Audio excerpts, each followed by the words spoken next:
Step into a world of imagination where science meets mystery. On this channel, Sci-Fi Stories, you'll experience exciting sci-fi stories about futuristic worlds, space adventures, advanced technology, and unexpected twists. Every story is told in a natural human voice, not AI generated, to give you a more real and engaging storytelling experience. If you love immersive sci-fi tales and powerful storytelling, you're in the right place. Let's start the story. They thought peace would break her. They were wrong. The galaxy had forgotten what humans were built for. She was about to remind them. In a universe where strength was measured in claws and venom, one soldier would prove that scars run deeper than skin. The recycled air tasted like copper and old fear. Captain Sarah Vance stood at the observation window of the Meridian Gate, watching the swirl of a foreign sun paint the docking bay in shades of amber she had no name for. 14 months since the Treaty of Corvash. 14 months since the guns went quiet. 14 months since she'd slept through a full night without her hand reaching for a sidearm that wasn't there anymore. The war was over. Everyone kept saying that like it meant something. She rolled her shoulder, the left one, the one that still clicked when the station's gravity fluctuated, and watched the Cowrix delegation shuttle glide into Dock 3. Sleek thing. Probably cost more than her entire platoon's yearly salary back when salaries mattered, back when she had a platoon. The Cowrix had that kind of money now. Peace dividend, they called it. Turned out that not spending resources on planetary bombardment freed up a lot of capital for art and silk and shuttles that looked like they'd been carved from a single piece of polished bone. Captain Vance? She didn't turn. The voice belonged to Administrator Quellen, a Severian with too many eyes and not enough spine. He'd been assigned as her liaison when she'd accepted this posting. Teaching position, they called it. Cultural exchange. Humans mentoring the youth of the Galactic Collective in the ways of interspecies cooperation and conflict resolution. She'd read the contract 3 times before signing. Nowhere did it mention that the youth in question were the children of the same species that had spent 6 years trying to exterminate her homeworld. The delegation has arrived, Quellen said. His translator chip rendered his multi-tonal speech in a flat, bureaucratic standard. The Academy director wishes to greet them personally. Your presence is requested. Requested. Required. She watched the shuttle's boarding ramp extend, a tongue tasting station air. Tell Director Moth, I'll be there when I'm there. Captain, I must insist, then insist quieter. Quellen made a sound like wind through wet leaves. Annoyance, probably. Or indigestion. Hard to tell, with Severians. He retreated, his 6 legs clicking against the deck, plating in a rhythm that set her teeth on edge. Sarah stayed at the window. The first Cowrix emerged from the shuttle. Tall, easily 7 feet, with that distinctive ridge of bioluminescent plates running from crown to spine. They pulsed faint blue. Calm colors, diplomatic colors. She'd learned to read those pulses during the war. Blue meant negotiation. Red meant run. Purple meant someone was about to die screaming. She'd seen a lot of purple. 3 more Cowrix followed. Then, a cluster of smaller figures, adolescents, their plates flickering with the unstable, chromatophoric patterns of youth. They moved with that particular Cowrix fluidity, all joint angles that shouldn't work, but did like watching water pretend to be bone. One of them looked up at the observation deck. Their plates flashed yellow. Curiosity. Sarah's hand went to her hip. Empty, of course. No siderm. No combat knife. No fléchette grenades. Just the small ceremonial blade they'd issued her with a teaching position, decorative and dull and absolutely useless for anything except opening ration packs. The adolescent kept staring. She stared back. Their plates flickered orange. Confusion, maybe, or challenge. The war had taught her the basics, but adolescent Cowrix were a different dialect entirely, all uncontrolled emotion and biological honesty. Adults could lie with their colors. Kids couldn't. The adult Cowrix, probably a parent, touched the adolescent's shoulder, and they looked away. The group moved toward the station's main corridor, flowing like a school of some predatory fish Sarah had only seen in Earth's dead oceans. She waited until they were gone before leaving the observation deck. The halls of Teaching Station Meridian were too bright and too clean and too empty of anything that mattered. The collective had built it in neutral space, equidistant from all major faction homeworlds, a symbol of the new era. Panels of living crystal lined the walls, filtering light into soft gradients. The air was temperature regulated to some mathematical average that pleased no one. Gravity was kept at 0.9 standard, a compromise between species that had evolved in everything from gas giants to asteroid clusters. It felt like living in a very expensive waiting room. Sarah's quarters were in the human wing, another compromise, species-segregated housing to prevent cultural friction. She'd laughed when she read that in the orientation packet. Cultural friction, like the war had been some kind of misunderstanding at a dinner party. She palmed open her door and stopped. Someone had been in her room. Not recently. The air was undisturbed, and the thin layer of dust she deliberately left on her desk terminal was intact. But someone had moved her things. Small things. The chair angled differently. The spare uniform hanging in the closet turned backward on its hook. The framed photograph of her platoon, the one she kept face down in her footlocker, was now sitting upright on the shelf. She crossed the room in 4 steps. The photograph was an old-style paper print, edges worn soft from handling. 23 faces looked back at her, grinning like idiots in front of a drop ship that was 3 hours away from being vaporized. She recognized every scar, every crooked smile, every stupid haircut that violated 6 different uniform regulations. 4 of those faces had made a home. She was one of them. She put the photograph back in the footlocker, face down where it belonged. Then she noticed the other thing. A small data chip, non-standard, sitting on her pillow like a venomous insect. She didn't touch it. Instead, she activated her room's basic security scan, a simple EM sweep that came standard with faculty quarters. The chip lit up on her handheld. Clean, no active transmission, no explosive components, no biohazards. Just data. She picked it up. The chip's casing was Cowrick's manufacture. She'd seen enough of them during the war, pulled from crashed ships and dead soldiers. This one was newer, civilian grade, the kind used for personal files or entertainment media. She slotted it into her terminal. A single file, video format, no label. She played it. The recording was amateur, shot on what looked like a personal comm device. The image was shaky, the colors oversaturated in the way that suggested a Cowrick's camera struggling with human spectrum light. The setting was a classroom, empty except for one figure. A human, young, maybe 16 standard, sitting at a desk with their head down. The angle was wrong to see their face, but Sarah could see their hands. Shaking, clenched in a fist so tight the knuckles had gone white. The camera shifted. Now she could see the rest of the room. Scorch marks on the walls. Desks overturned. A smear of something dark on the floor that might have been blood or might have been something else. The human stood, slowly, like their bones were made of something heavier than calcium. They turned to leave. The door opened. 3 Cowrick's adolescents entered. Their plates were burning red-orange, the colors of aggression and pack mentality. They spread out, blocking the exit, moving with the practiced coordination of predators who'd done this before. The human froze. One of the Cowricks said something.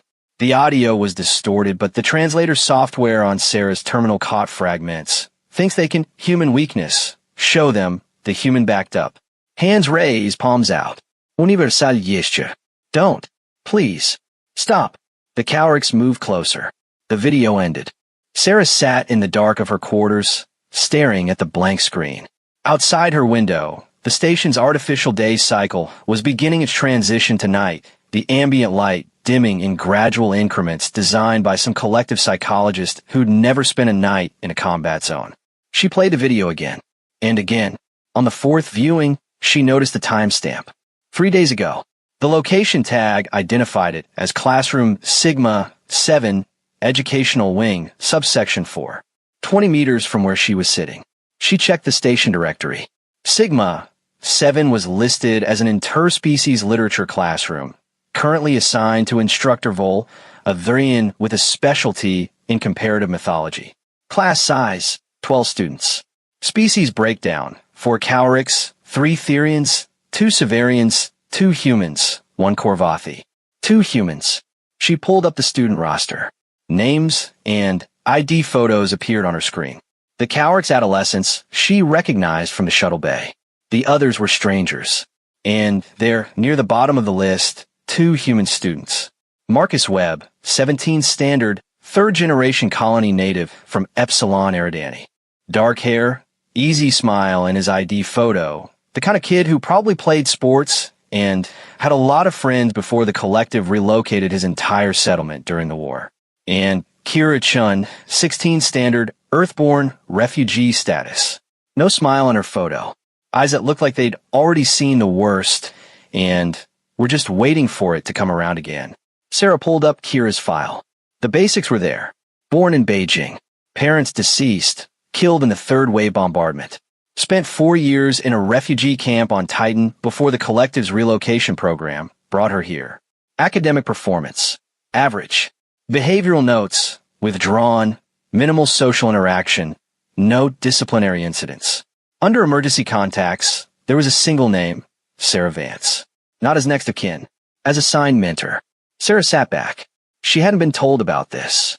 The academy director had mentioned mentorship duties in passing, some bureaucratic footnote in her contract, but no one had given her names or files or told her that somewhere on this station was a kid who'd lost everything and had been assigned to her care.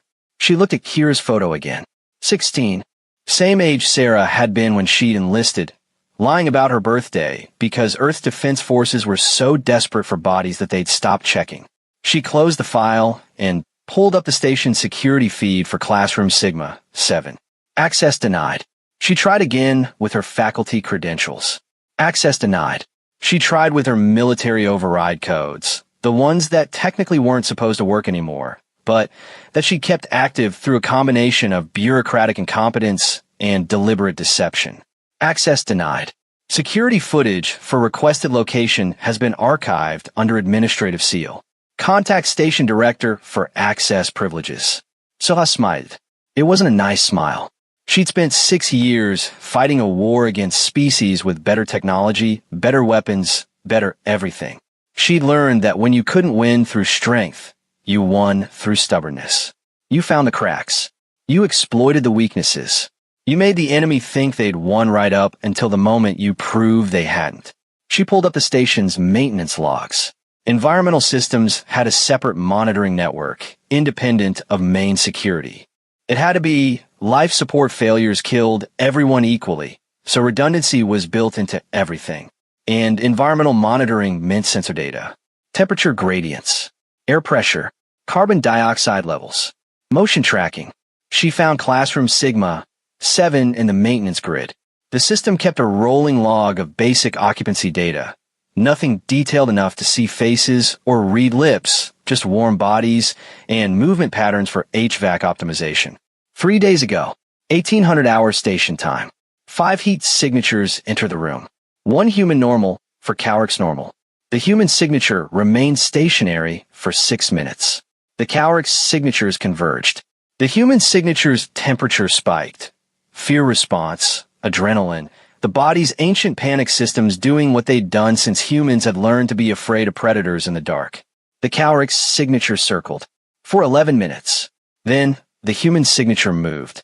Fast, erratic pattern, running. The Cowrick's signatures pursued for 3 seconds before stopping. The human signature exited the room. The Cowrick's signatures remained for another 40 seconds, then left together. Sarah pulled up the next day's log for the same room. Same time, 2 heat signatures, both human. 1 entered. 1 was already there, waiting. They remained close together for 90 minutes. No temperature spikes. No erratic movement. Just 2 people sitting still. Marcus and Kira. She checked the day after that. Same pattern. And today. Same time, same room. Except today, there were 6 signatures. For Cowrick's, 2 human. She checked the timestamp. 20 minutes ago. Sarah was moving before she'd made the conscious decision to move. Out of her quarters, down the corridor, taking the emergency stairs 3 at a time because the elevators were too slow and too exposed. The station's twilight cycle was in full effect now. The crystal panels dimmed to amber dusk, shadows pooling in corners like something alive. Classroom Sigma 7 was in the older part of the educational wing, a section that still used mechanical doors instead of the fancy energy barriers the rest of the station favored. The door was closed. No sound from inside. She palmed the entry panel. Locked. Instructor override required. She pulled out her ceremonial blade and jammed it into the panel's seam, prying until the manual release clicked. The door slid open. The classroom was dark except for the ambient glow from the corridor. Empty desks in neat rows. Teaching terminal powered down. Nothing out of place except for the smell, sharp, acidic, the scent cowricks gave off when their bioluminescent plates were running hot. And there against the far wall, 2 humans. Marcus was on his feet, putting himself between the door and Kira. The girl was behind him, pressed into the corner, arms wrapped around herself like she could make her body small enough to disappear. Neither of them looked at Sarah. They were both staring at something she couldn't see yet, something in the shadow between the desks. Movement. 4 Cowricks adolescents emerged from the dark. Their plates were pulsing red-orange-red, angry strobe light, painting the walls like a warning. They spread out with that liquid coordination, cutting off sight lines, controlling space the way predators do. The largest one, probably the leader, stepped forward. Their plates flickered yellow-red. Curiosity and aggression. They looked at Sarah. Then they looked back at Marcus and Kira. The message was clear. This doesn't concern you. Sarah took 3 steps into the room. The door slid shut behind her. The lead Cowrix's plates shifted full red. Sarah's mind was running calculations. 4 of them, young but fully grown, each one with reach and weight advantage, each one with retractable bone claws in their fingers and toxin sacs in their throats that could blind a human from 3 meters away. She had a dull ceremonial knife and 6 years of muscle memory from a war that was supposed to be over. The math wasn't good. The lead Cowrix took another step toward Marcus and Kira. Sarah moved into their path. "Walk away," she said. The translator chip in her collar would render it into Cowrix standard, but the tone, the flat, empty tone of someone who'd said this before and meant it every time, that was universal. The lead Cowrix's plates flickered. Red, yellow, red. Aggression, confusion, aggression. They made a sound, something between a hiss and a laugh. Their translator chip said, "This is student matter. Faculty interference is inappropriate." "I'm not faculty right now," Sarah said. "Right now I'm just someone who doesn't like the math." "Math? 4 of you. 2 of them. That's not math. That's just cowardice with extra bodies." The other 3 Cowrix shifted. Their plates were cycling through colors faster now, biological agitation showing through. One of them said something too quick for the translator to catch. The lead Cowrix responded, and for a moment they were arguing among themselves, their plates flashing like a broken emergency light. Marcus whispered, "Captain, you should—" "Be quiet," Sarah said, not looking at him. Her eyes were on the Cowrix, watching the way they moved, the way they positioned themselves. Pack hunters. They do it together or not at all. When I move, you both run. Understand? Captain Kra, when I move, you run. Yes or no? Silence. Then, very quietly, yes. The lead Cowrix turned back to Sarah. Their plates had settled into solid red. "You cannot stop us," they said. "We are 4. You are 1. You are old.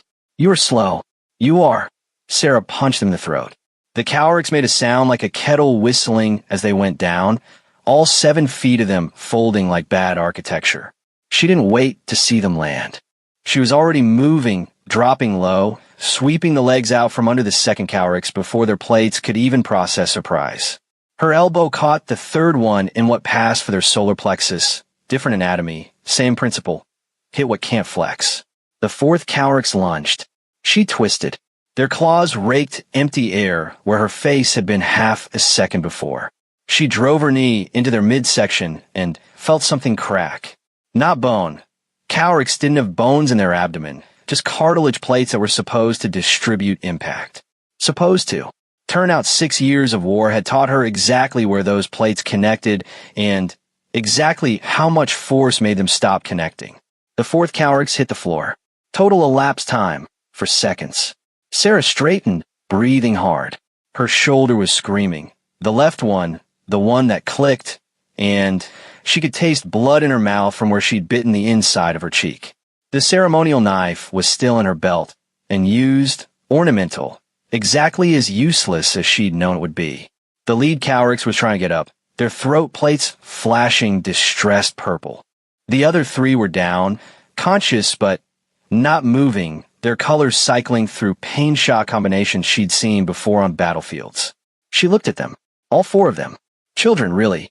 The same age as the soldiers she'd killed during the war, the ones who'd been drafted or volunteered or just been in the wrong place when their species decided humans needed to stop existing. Next time, she said, the math will be worse. She turned to Marcus and Kira. Out. Now. They ran. She followed, pulling the broken door panel with her so it wouldn't close behind them. Let the Cowrix explain to their parents why they were on the floor.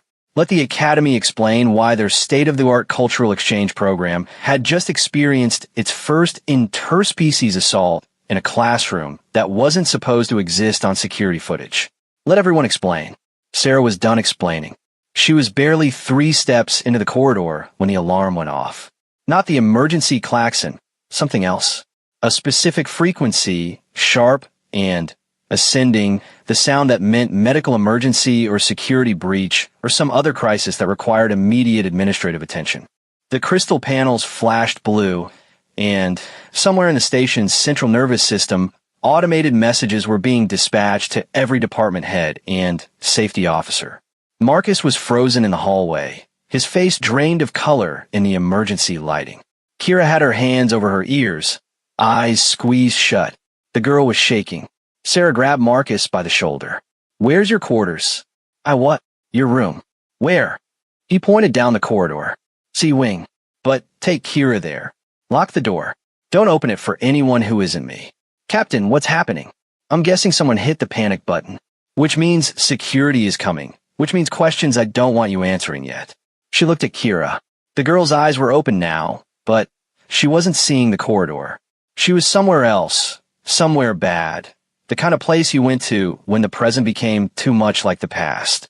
Sarah knew that place. Kira, she said, voice low and flat. Look at me. The girl didn't move. Kira, combat breeding. For in. Hold for. For out. Do it. I can't. For in. Kira inhaled. Shaky, broken, but she inhaled. Hold for. The girl held. For out.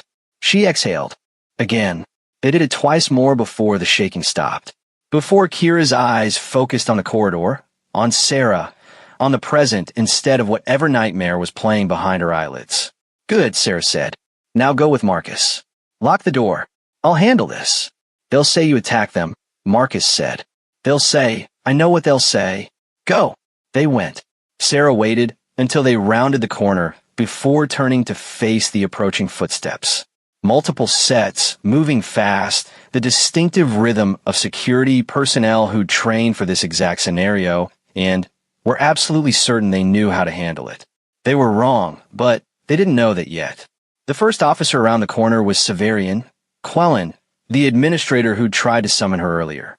He took in the scene with all 6 of his eyes. Sarah standing alone in the corridor, the broken door panel to classroom Sigma 7. The alarm still screaming overhead. Captain Vance, he said, what is the meaning of, she held up one hand. Before you finish that sentence, I need you to check something for me. I will do no such, check your medical alerts. Classroom Sigma 7. Right now, Quellen's translator chip made a sound like grinding gravel. Annoyance, definitely. But he pulled up his handheld, scrolling through incoming data with 2 of his limbs while the other 4 stayed planted in what she recognized as a Severian aggressive stance. His posture changed. All 6 legs unlocked, spreading wider, lowering his center of gravity. Defensive now instead of aggressive. His eye clusters cycled through a pattern she didn't know how to read. There are 4 injured Cowrix adolescents in that classroom, he said. I know. They activated emergency beacons. I assumed. Their biosigns indicate assault trauma. Probably. More footsteps. The second security team arrived, this one led by a Thurian officer whose name Sarah hadn't bothered to learn. Behind them came a medical unit, 2 Korvathi medics with hover stretchers and scanners already deployed. The Thurian officer looked at Quellen. Quellen gestured toward the classroom. The medics went in. Sarah stood still. The Thurian officer approached. She was shorter than Sarah, but built like something designed by engineers who valued function over form. Her uniform was crisp. Her expression was not. "Captain Vance," she said, "I'm Officer Threx. I need you to explain what happened here." 4 Cowrick's adolescents cornered 2 human students. I intervened. Intervened how? However, I needed to. Threx's jaw did something complicated. That's not an answer. It's the only one I have right now.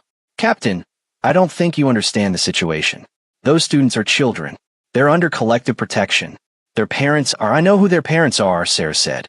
"I read the delegation manifest. High administrative families, political weight, probably got diplomatic immunity clauses in their enrollment contracts." She looked Threx in the eyes. "Ask me if I care. You should care. This incident will have consequences." "Good." The medics emerged from the classroom, guiding 4 hover stretchers. The Cowrick's adolescents were conscious, their plates flickering pale green, pain, embarrassment, confusion. The lead one tried to say something as they passed, but their translator chip was malfunctioning, spitting out fragments. "Attacked us unprovoked, human aggression." Sarah watched them go. More footsteps. Heavier this time. She didn't need to turn to know who was coming. Director Moth was a Korvathi elder, one of the few species in the collective whose lifespan was measured in centuries instead of decades. They moved slowly, not from age, but from the weight of deliberation, every step a calculated choice. Their compound eyes caught light in ways that hurt to look at directly, and their voice, transmitted through a specialized vocalizer because Korvathi didn't have anything humans would recognize as a mouth, sounded like wine through a canyon. "Captain Vance," they said. "My office." Immediately. It wasn't a request. Sarah followed them through corridors that had gone quiet, past doors that opened and shut too quickly, hiding curious faces. The station's night cycle was complete now. The crystal panels dimmed to starlight simulation. It should have been peaceful. It wasn't. Director Moth's office was at the top of the administrative spire, a circular room with walls of transparent aluminum that offered a 360-degree view of space. The director settled into their chair, custom-made for Korvathi physiology, and gestured to a seat across the desk. Sarah remained standing. "Sit, please," Moth said. "I'm good. Captain, what you did tonight, what I did tonight was my job. Your job is to teach. My job is to protect. Teaching is what I do when there's nothing to protect from." She met the director's compound gaze. Tonight, there was something to protect from. Moth was quiet for a long time. Outside the window, a supply ship was making its approach to the docking bay, running lights, blinking in patient sequence. "Tell me what happened," Moth said finally. "Everything." So she did. The data chip, the video, the environmental logs, the classroom, the 4 Cowricks surrounding 2 humans who were just trying to exist in a place that was supposed to be safe. She left out nothing. When she finished, Moth was silent again. Their primary manipulators were folded in a configuration Sarah had learned meant deep thought or deep concern or possibly both. "You understand," Moth said, "that by assaulting those students, you have violated a dozen collective protocols. Their families will demand consequences. The Cowricks delegation may withdraw from the exchange program entirely. The political ramifications are above my pay grade," Sarah said. "Sir, this is not a military vessel, Captain. You cannot simply—" "I can. I did. And I'll do it again if I have to, even knowing the cost. Especially knowing the cost." Moth stood. They moved to the window, looking out at the stars with eyes that could see spectrums Sarah's couldn't. "During the war," Moth said quietly, "I reviewed casualty reports. Thousands of them. Tens of thousands. Human casualties, primarily. Your species died in numbers that made statisticians weep." They turned back to Sarah. "Do you know what I learned from those reports? That we're bad at war. That you're very, very good at war. Too good. You survived things that should have broken you. You adapted to conditions that killed other species outright. You turned defeats into stalemates, and stalemates into victories through sheer, bloody-minded refusal to stop." Mott's vocalizer made a sound like a sigh. "And when the war ended, we brought you here and told you to teach peace to the children of the species that tried to exterminate you. Not sure what your point is, Director. My point is that I've been waiting for this. Not this specific incident, but something like it. Because humans don't stop being what the war made you just because we sign treaties and build pretty stations and pretend the scars don't exist. They gestured to the window. Out there, in the dark, everyone's forgotten what humans are, what you're capable of, what you'll do when someone threatens what you've decided to protect. So maybe they need to remember. Sera blankt. Sir, the Cowrix delegation will demand your dismissal. They'll want you removed from the station, possibly tried under collective law for assault of protected minors. Moth returned to their desk. I will deny their request. You'll what? I will deny their request. I will cite faculty autonomy, student welfare protocols, and the inherent right of instructors to intervene in situations of imminent harm. I will bury them in bureaucracy until they forget why they were angry. Moth fixed her with that compound gaze. And then I will officially assign you as primary mentor to both Marcus Webb and Kira Chun, with full authority to ensure their safety by whatever means you deem necessary. Sarah felt something unknot in her chest. Why? Because those two humans are not the only ones being targeted.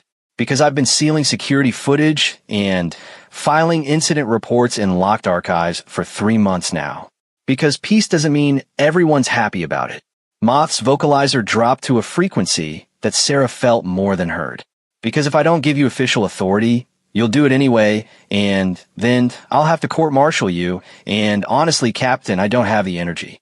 Despite everything, Sarah almost smiled. There will be conditions, Moth continued. You will attend all required conflict resolution seminars. You will submit weekly reports on your mentorship activities. You will make every effort to resolve future incidents through nonviolent means first. And if nonviolent means don't work, then you will use whatever means do work. But you will be smart about it. No more broken doors. No more witnesses.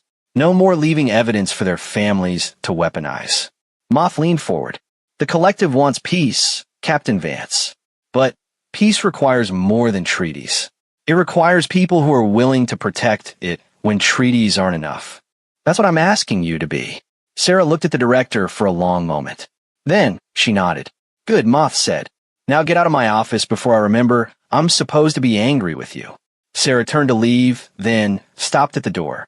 Director, how many other incidents? In the sealed archives? Yes. Moth's vocalizer made a sound like rain on stone.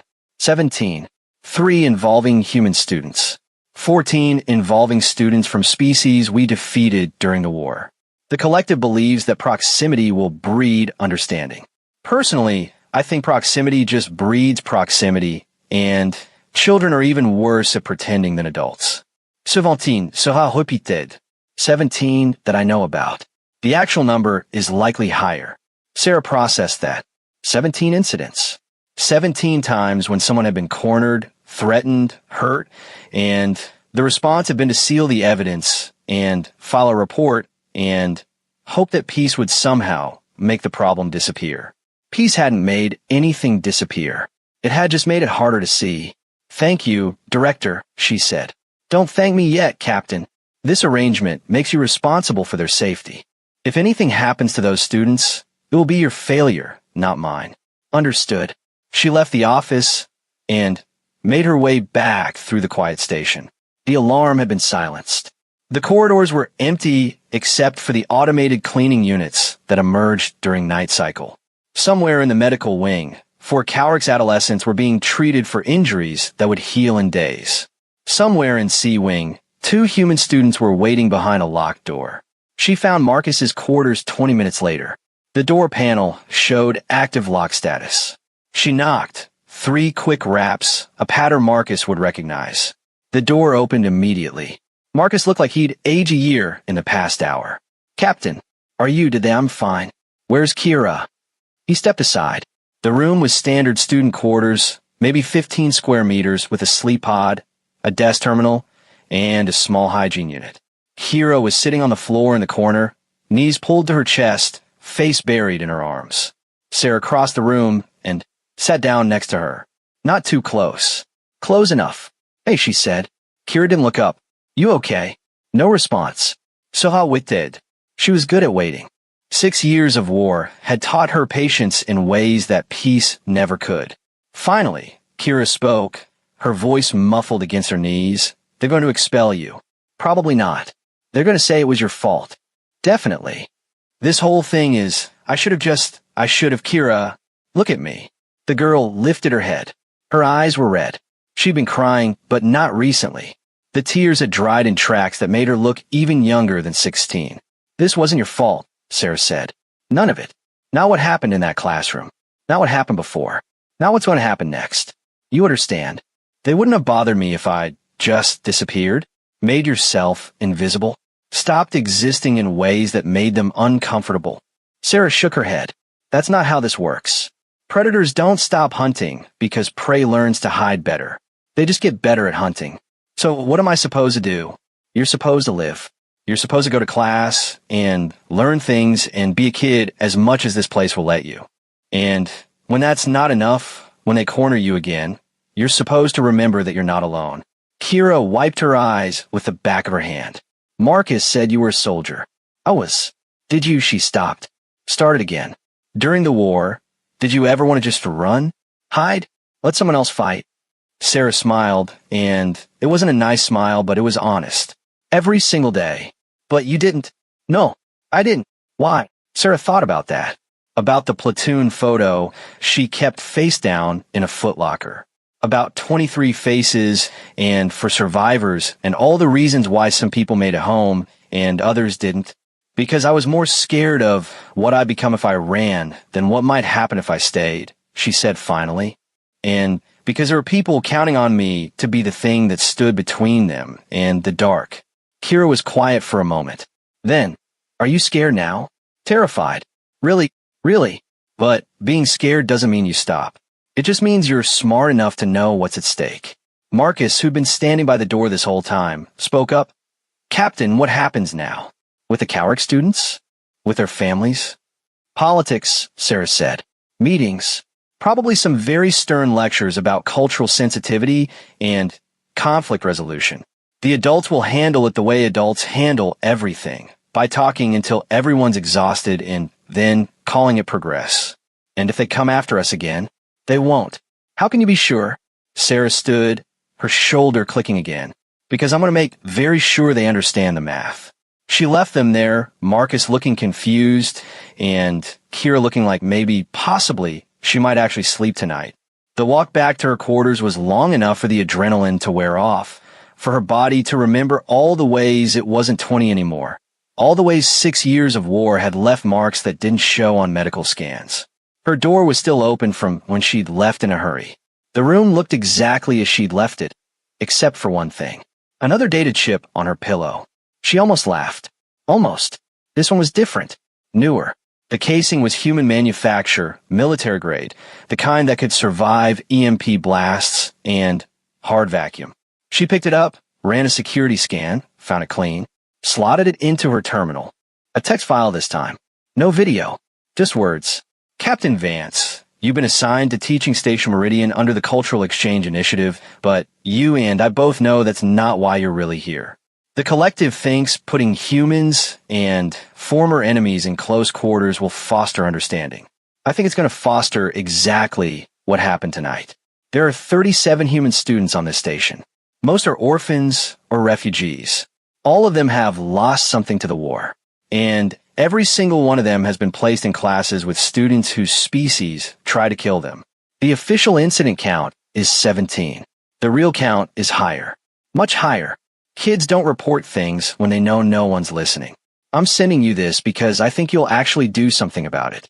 I'm sending this from a terminal that can't be traced because I like my job and I'd like to keep it. But most I'm sending this because those kids need someone who remembers what we are, what we had to become. The war's over, Captain. But war doesn't end just because someone signs a treaty. It ends when everyone who fought it is dead or has learned to live with what they did. These kids haven't learned yet. Maybe you can teach them. A friend, no signature, no identifying information. Just those words and the weight they carried. Sarah read it 3 times. Then she deleted it. Then She pulled up the station's student directory and started going through files. 37 names, 37 faces, 37 stories that probably looked a lot like Kira's. Loss and trauma and the desperate attempt to build something new from the wreckage of something old. She was still reading when the station's day cycle began, when the crystal panels brightened to artificial dawn, when the first students started emerging from their quarters to face another day in a place designed to make everyone forget that forgetting wasn't the same as healing. Sarah closed the files and stood at her window, watching the sun that wasn't a sun paint the docking bay in colors she still had no names for. The war was over. Everyone kept saying that. But as she looked at her reflection in the glass, older than she felt, harder than she'd meant to become, still standing when so many others weren't, she realized that maybe the war had never been the point. Maybe the point was what you built after, what you protected, what you refused to let the dark take, even when the dark had uniforms and treaties and called itself peace. She touched the glass. Outside, another shuttle was approaching. More students, probably. More families sending their children to learn understanding in a place where understanding came second to survival. Sarah smiled. It still wasn't a nice smile, but it was hers.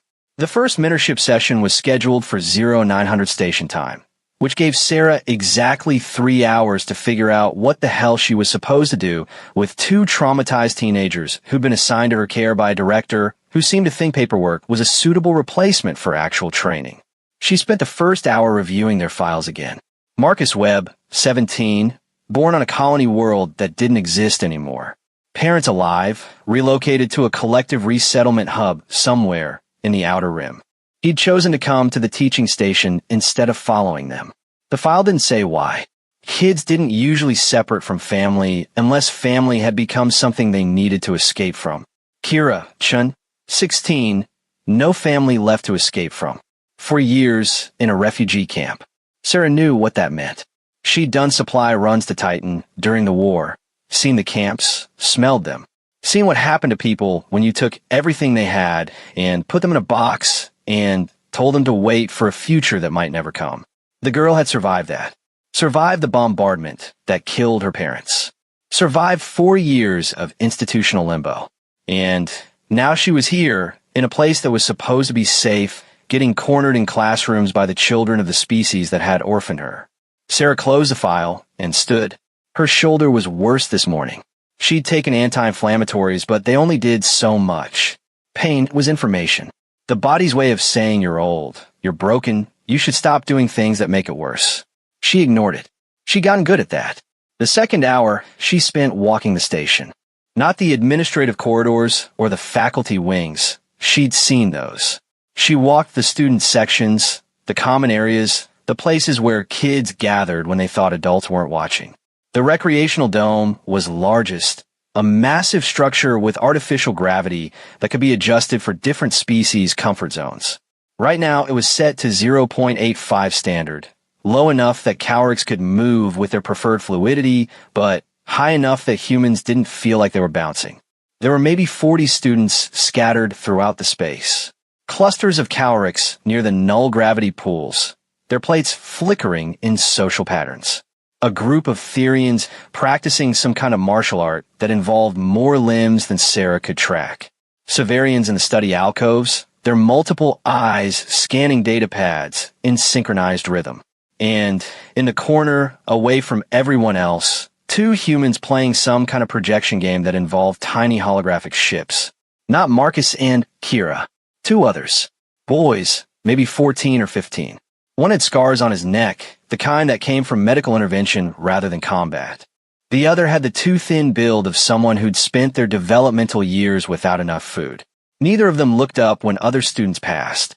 Neither of them laughed when something amusing happened in their game. They just played quiet and contained and taking up as little space as possible. Sarah watched them for 5 minutes. No one else approached them. No one seemed to notice they existed.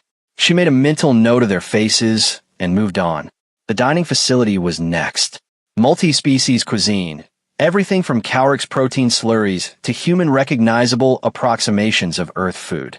The morning meal was in progress, and the room was maybe a third full. Species segregation was unofficial, but obvious. Cowricks at tables near the environmental controls they could adjust. Therians clustered near the high-protein dispensers. Humans scattered at individual tables like debris from an explosion. One human girl sat alone, methodically eating something that might have been oatmeal, her eyes fixed on her food with the kind of focus that meant she was actively ignoring everything else. Another human boy stood in the serving line, and when a Cowrick's adolescent cut in front of him, he just stepped back and waited. No confrontation, no complaint, just quiet acceptance of the hierarchy no one was supposed to acknowledge. Sarah felt something cold settle in her chest.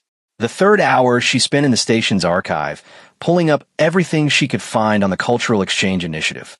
There were reports, data analyses, progress assessments. All of them said the same thing in different bureaucratic languages. The program was a success. Cross-species understanding was increasing. Incident rates were within acceptable parameters. She pulled up the definition of acceptable parameters.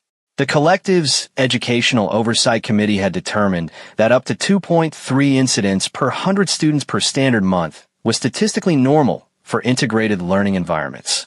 2.3 incidents per 100 students per month. Teaching Station Meridian had 317 students. The math made her want to hit something. Instead, she went to meet Marcus and Kira. The mentorship office was a small room in the counseling wing, designed for privacy and comfort. It had soft lighting, adjustable seating, and a diffusion field that prevented sound from carrying beyond the walls. Completely secure, completely safe, completely useless if the people inside couldn't trust that safety was real. Marcus arrived first, punctual to the minute, looking like he'd slept about as well as Sarah had. He knocked on the open door frame anyway, waiting for permission to enter a room he'd been ordered to attend. "Come in," Sarah said. "Seat whatever." He chose the chair farthest from the door, but closest to the window. Strategic positioning. Kid had instincts. "How are you?" Sarah asked. "Fine." "Liar." Marcus blinked. Then, surprisingly, he smiled. "Just a little." Yeah, okay. "Not fine." "Better." "What's not fine about it?" "Everything." He gestured vaguely at the station beyond the window. The Cowrick students were taken to medical. Their parents showed up this morning. I saw them in the docking bay. He stopped. Started over. They looked like they wanted to break something.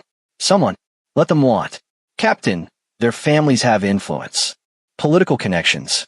They could file complaints and demand investigations and make a lot of noise that Director Moth will route through bureaucratic channels until everyone involved is too exhausted to care. Sarah leaned back her chair. "I'm not worried about their families. You should be. I'm worried about you. And Kira. Everyone else is a problem for another day." Marcus was quiet for a moment, processing that. Then, "Why did you help us?" "Because you needed help." "That's not a reason. You don't even know us." "I know enough." "What do you know?" Sarah considered her answer. She could give him the official response, the mentorship protocol answer about duty and care, and the responsibility of faculty to ensure student welfare. She could quote the treaties and the collective's educational mandates, and all the pretty words that meant nothing when you were 16 and scared and wondering if tomorrow would be the day someone decided you'd taken up space long enough. Instead, she said, "I know what it's like to be in a place where everyone thinks the fight's over, but you're still at war." Marcus looked at her. Really looked the way soldiers looked at each other when they recognized something in the eyes that civilians never saw. "You fought," he said. Not question. 6 years. Against the Cowricks? Among others. "Did you?" He stopped. Shook his head. "Never mind. Ask. Did you kill any?" The question sat between them like something with weight and edges. "Yes," Sarah said. "A lot. Enough. How many is enough? However many it took to make sure the people I was protecting didn't die instead." She met his eyes. "I'm not going to apologize for that. And I'm not going to pretend it was anything other than what it was. War is killing, and I was good at it. That's the truth." Marcus nodded slowly. "My parents don't talk about the war. Not really. They say it's over. We should move forward. Dwelling on the past isn't healthy." His voice went bitter on the last part. "But they look at me sometimes like they're waiting for me to break. Like I'm damaged goods they're not sure how to fix. Are you broken? I don't know. Maybe? I don't sleep right. I see things sometimes. Hear things. The bombardment sirens. The evacuation alarms. He rubbed his face. I know they're not real. I know that. But my body doesn't care what I know. That's not broken. That's just what surviving looks like. Doesn't feel like surviving. Feels like the door opened. Kira stood in the threshold, breathing hard like she'd run the entire way. Her hair was disheveled, her uniform wrinkled.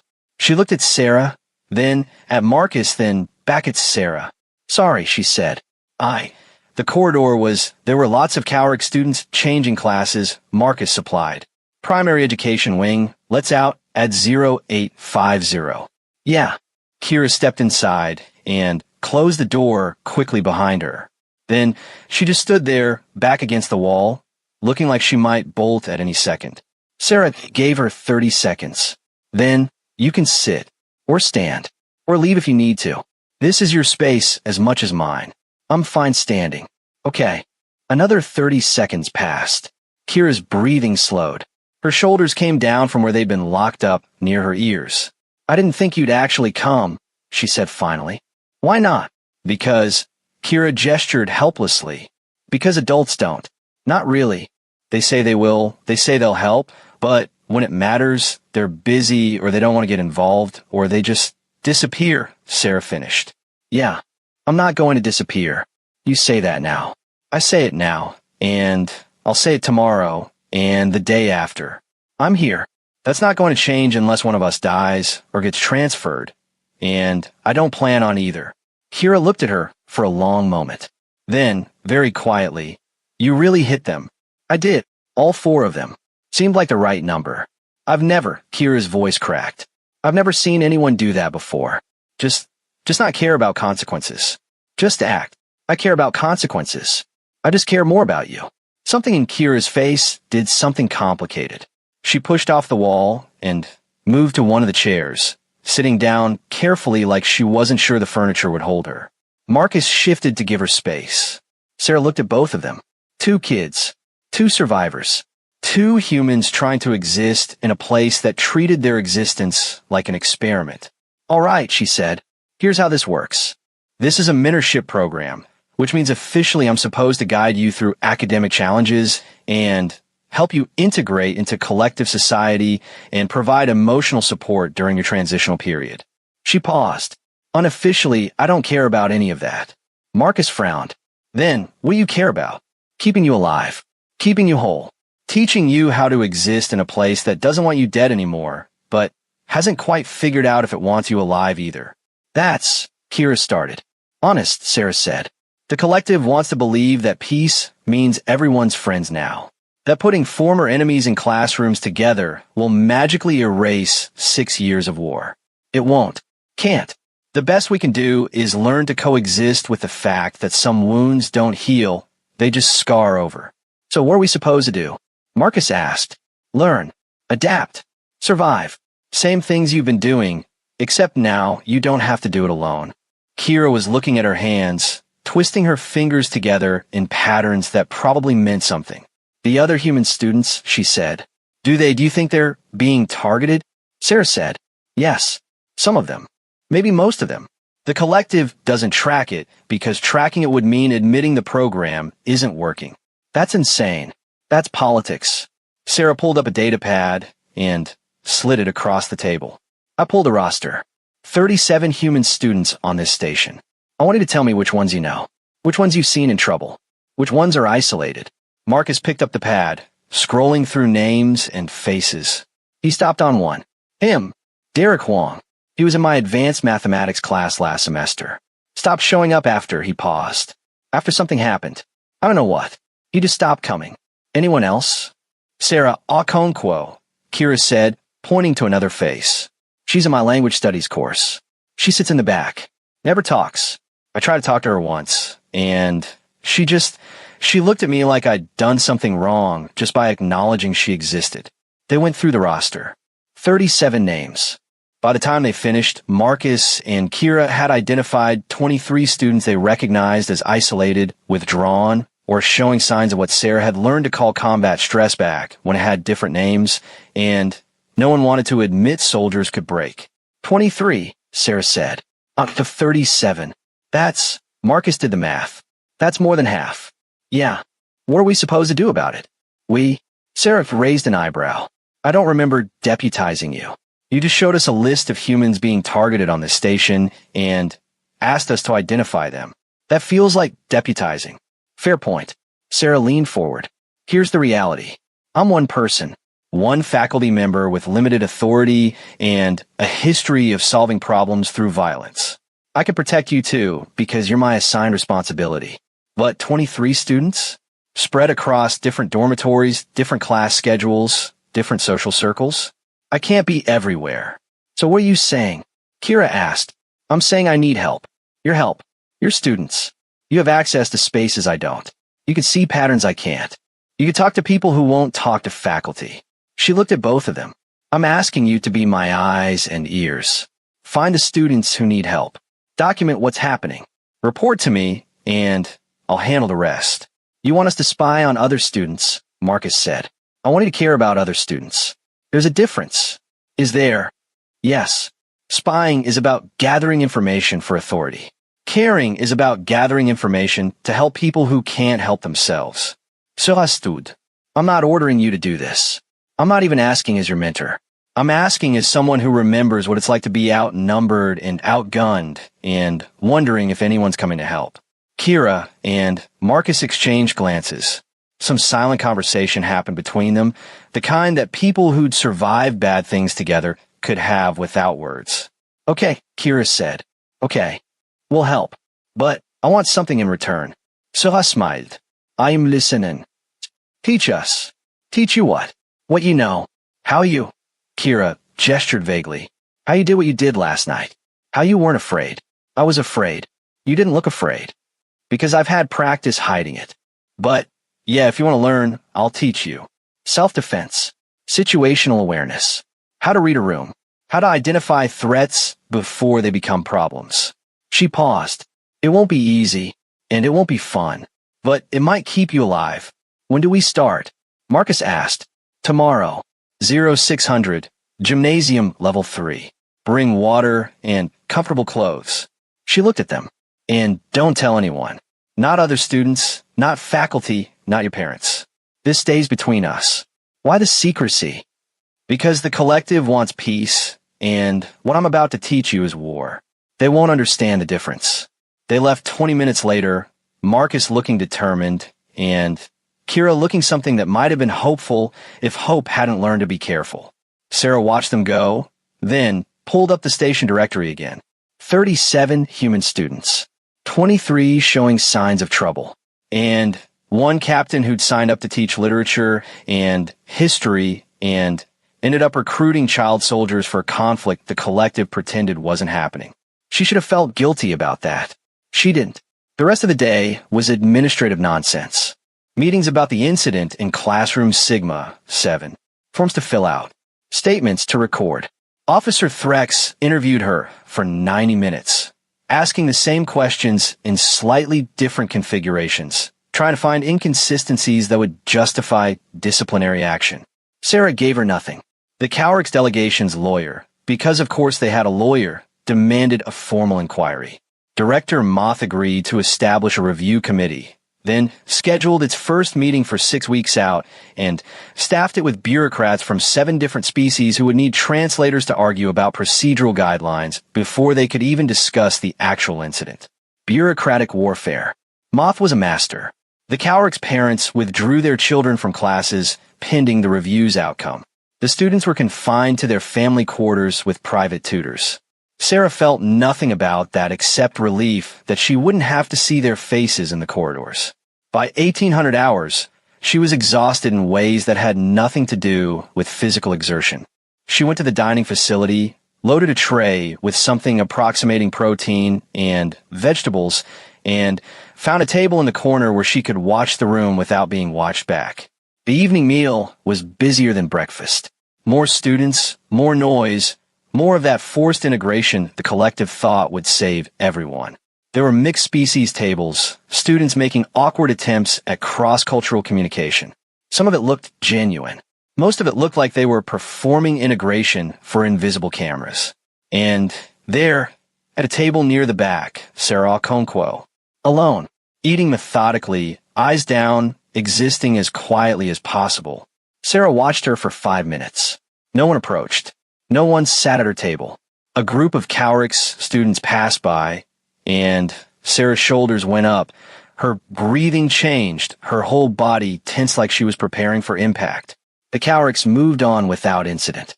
Sarah's shoulders stayed up for another 3 minutes. Sarah stood, grabbed her tray, and walked over. This seat taken, Sarah looked up, startled.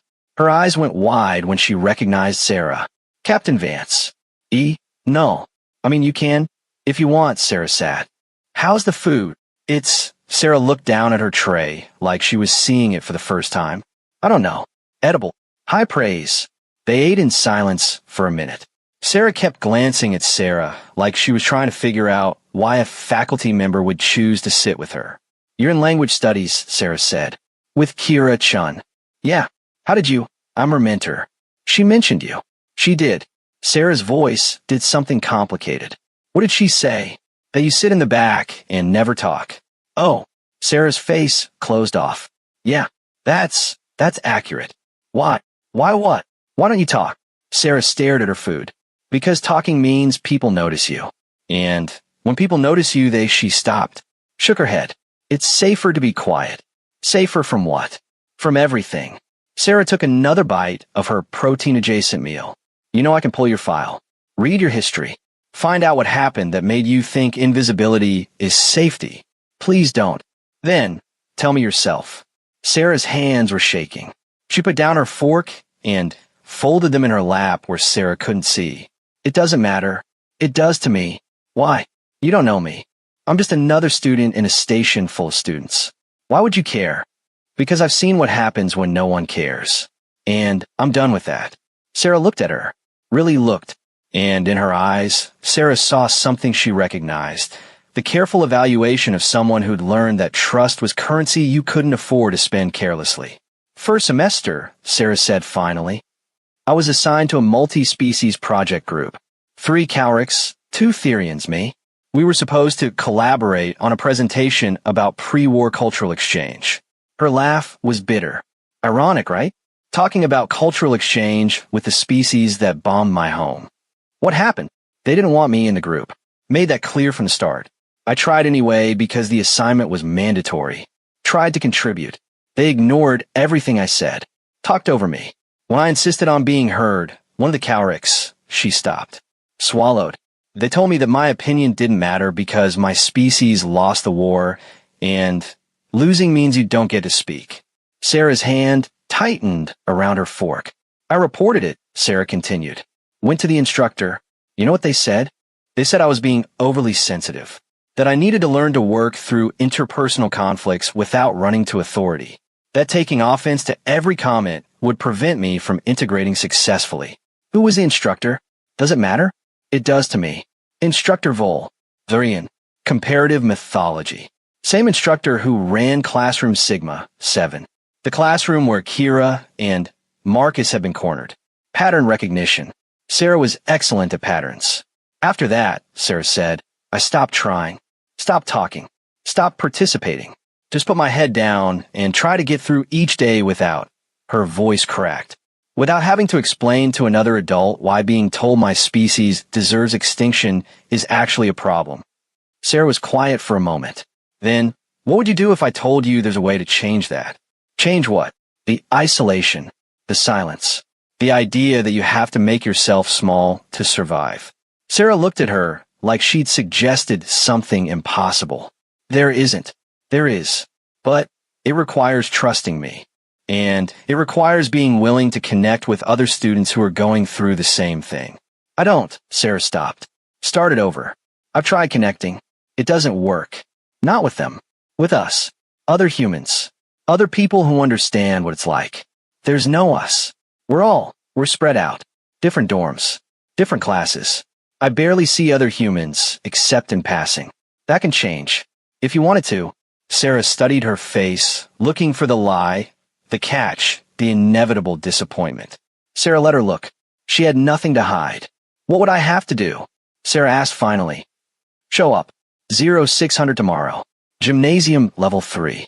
Bring water and comfortable clothes. That's it. That's the start. Sarah nodded slowly. Then, Captain, what happened with Kira and Marcus, the incident everyone's talking about? Did you really? Yes. All 4 of them. Yes. Why? Because they needed someone to, and because I was there. Sarah stood, picking up her tray. Tomorrow. 0600. Gymnasium level 3. Don't be late. She left before Sarah could ask more questions. The rest of the evening she spent in her quarters, going through the station's security protocols and environmental monitoring systems, learning the gaps in coverage, the blind spots where cameras didn't reach and sensors didn't track. Every secure facility had them. You just had to know where to look. Gymnasium level 3 was in one of those blind spots. Old equipment storage, scheduled for renovation that had been delayed indefinitely due to budget reallocation. The environmental sensors were minimal, just enough to prevent atmosphere failure, not enough to track individual movements or record conversations. Perfect. She set 3 alarms for 0500, then tried to sleep. Failed. At 0230, she gave up and went to the observation deck. The station was on night cycle, the corridors dim and empty except for cleaning units and the occasional insomniac wandering. The observation deck was deserted. She stood at the window, looking out at space, at the stars that had watched humanity claw its way from Earth's gravity well to this, scattered across the galaxy, surviving wars with species that had thought them easy prey, still fighting even when the fighting was supposed to be over. Can't sleep either? Sarah didn't turn. The voice was human, male, older than the students, but not by much. She checked the reflection in the window and saw him. Mid-20s maybe, civilian clothes, the kind of careful posture that marked him as someone who'd learned not to make sudden movements. No, she said. Va dreams. Something like that. He moved closer, keeping enough distance to be respectful. I'm Jake. Jake Morrison. I teach advanced mathematics and applied physics. So avance. I know. Everyone knows. You're the captain who assaulted 4 Cowrick students to protect 2 humans. That's the rumor? That's the fact. Half the station thinks you're a hero. The other half thinks you're a liability who should be court-martialed. He paused. I'm in the first group, for what it's worth. Sarah glanced at him. You fought. 3 years. Artillery division. Lost most of my hearing in my left ear and gained a very specific kind of anxiety about loud noises. He smiled, but it was the smile of someone who'd learned to make jokes about things that weren't funny.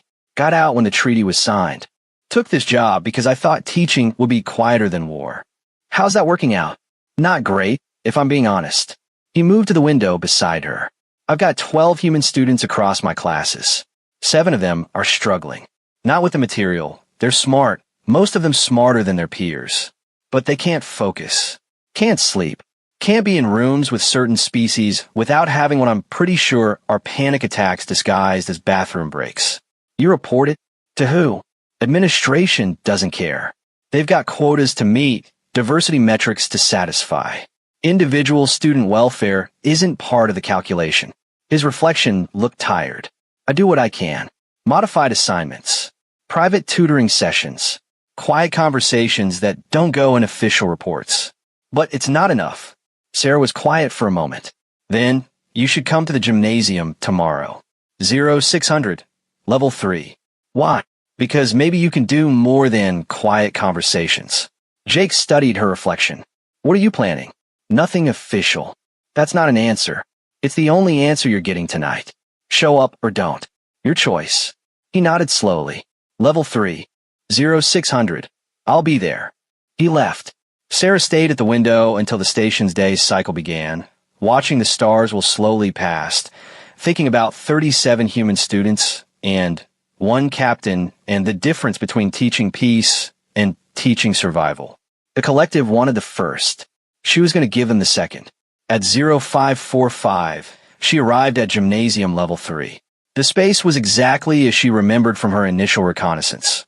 Old equipment pushed against walls, floor mats rolled up in corners, enough room for maybe 20 people to move without crowding. The lighting was functional but dim. The air smelled like dust and disuse. Perfect. At 0558, the door opened. Marcus and Kira entered together, both in workout clothes, both looking nervous and determined in equal measure. At 0600, Sarah arrived. Then Jake. Then, surprisingly, 3 more students Sarah didn't recognize.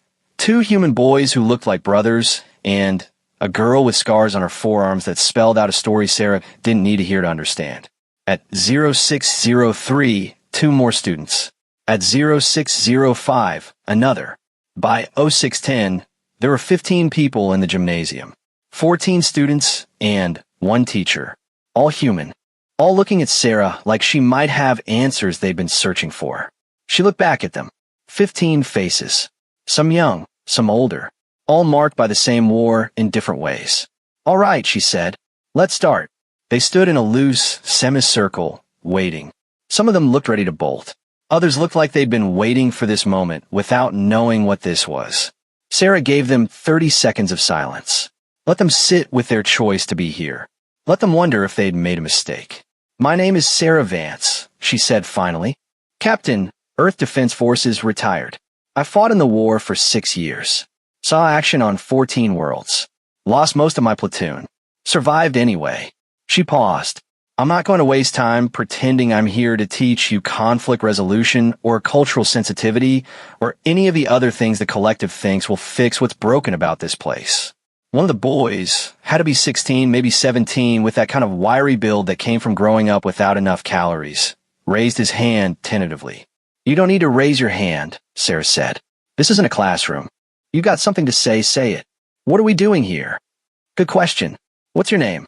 Liam. Liam Torres. All right, Liam. We're here because the collective put 37 human students on a station with 280 students from species that tried to kill us, called it integration, and expected everyone to just get over 6 years of war because someone signed a treaty. She looked at each of them. How's that working out for you? Silence. Then Sarah spoke up, her voice quiet but steady. It's not. No, it's not. Because peace isn't something you sign. It's something you build. And you can't build it when half the people in the room think you don't deserve to exist, and the other half thinks you're too fragile to defend yourself.